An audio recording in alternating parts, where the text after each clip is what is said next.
Even if I lean a little bit, there's no car coming up next to me. I don't see anything next to me. But if I take my head and turn chin to shoulder, check my blind spot, there it is.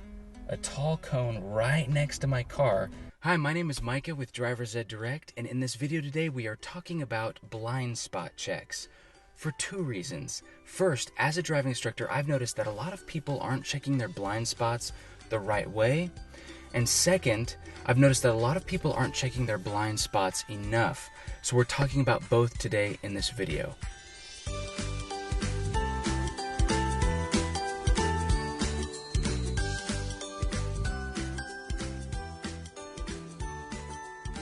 Now, what is a blind spot check and how do we do it? A blind spot check is a quick turn of the head from chin to shoulder, either to the right, chin to shoulder to the left, before we make any type of lane change. Now, the phrase over the shoulder, you may have heard that before. That is a blind spot check, but it can be a little misleading.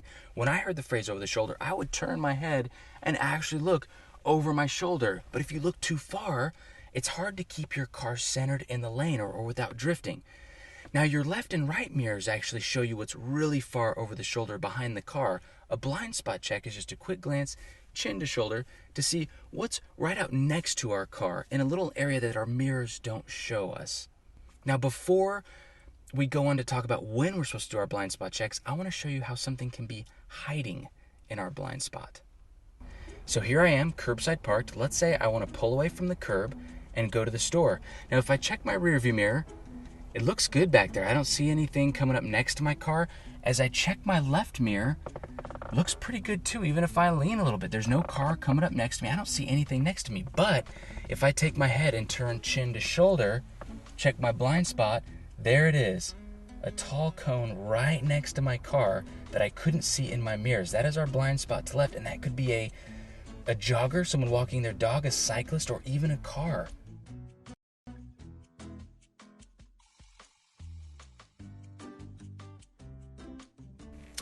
A lot of the nice new cars out there have a blind spot check sensor that will actually light up if something's in your blind spot, which is awesome. Technology, great. On your drive test, we want to pretend like our car doesn't even do that for us, and we still want to check our blind spot because your examiner wants to know that we can physically do it. So if you have a nice new car that has a blind spot check sensor, we're still turning our head chin to shoulder for every type of lane change, or it could still be a fail on your drive test.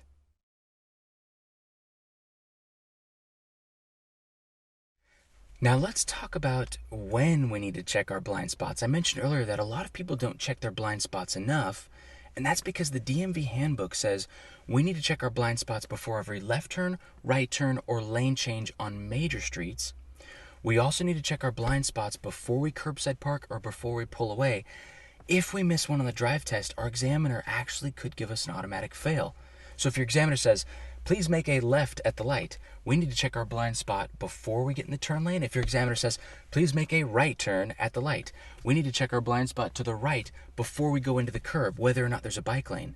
Now, of course, we're checking our blind spot on every lane change on Major Street, but a lot of people miss this one. If your examiner says, please curbside park on the right, we need to check our blind spot before we go into the curb, and when they say keep going, we need to check our blind spot before we go away from the curb. Technically, all those are types of lane changes, so I still do those blind spot checks to this day just to make sure I don't hit anything. Well, that is it for blind spot checks today. Thank you for watching. Good luck on your drive test, and stay tuned for more videos from Driver's Ed Direct.